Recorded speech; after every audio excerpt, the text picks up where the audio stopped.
Hey everybody, welcome back. This is a part 2 video on whether you should get MX Simulator versus MX Bikes. There were a good bit of points that I skipped over, and some other points people brought out in the comments I wanted to talk about, as well as MX Simulator getting its newest update in years, so I thought I'd bring that up.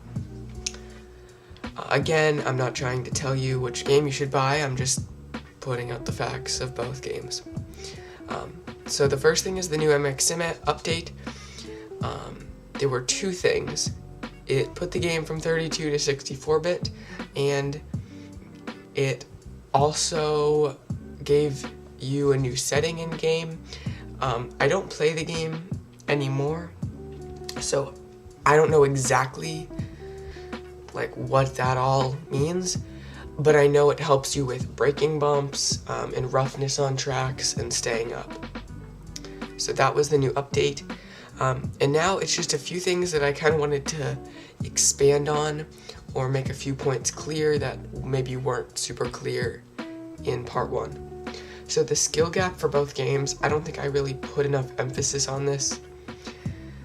MX Simulator is a lot harder than MX Bikes.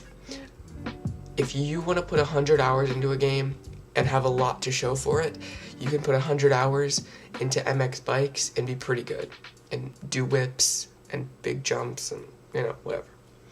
In MX Sim, you can put 100 hours in and be able to turn without falling and jump without falling.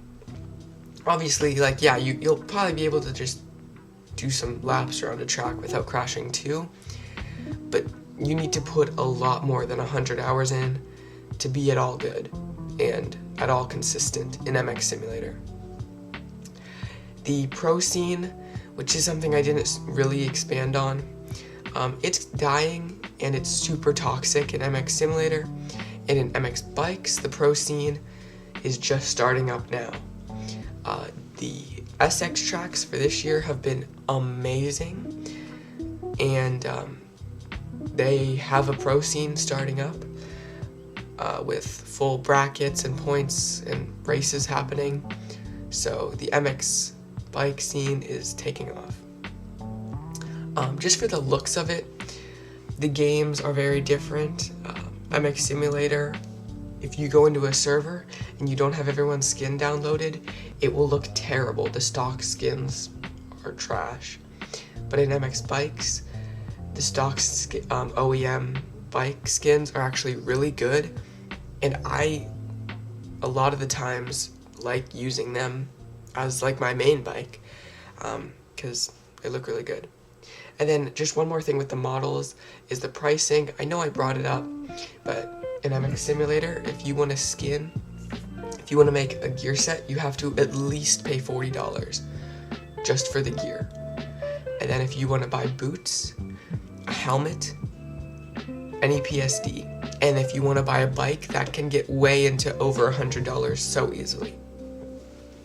But in MX Bikes, all the models are free.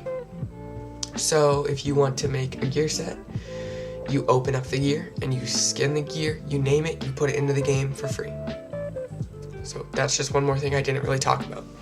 The last two things I wanted to talk about is I brought up the release dates of the games, and people were saying, yeah, well, MX Bikes had betas many years before its official Steam release, and MX Bikes did, but MX Simulator also had betas, so I'm not bringing up either of the betas whenever I'm talking about official release of the game.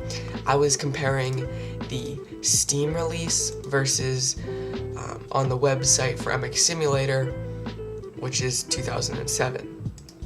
So I was not counting in either of the betas, just so we know.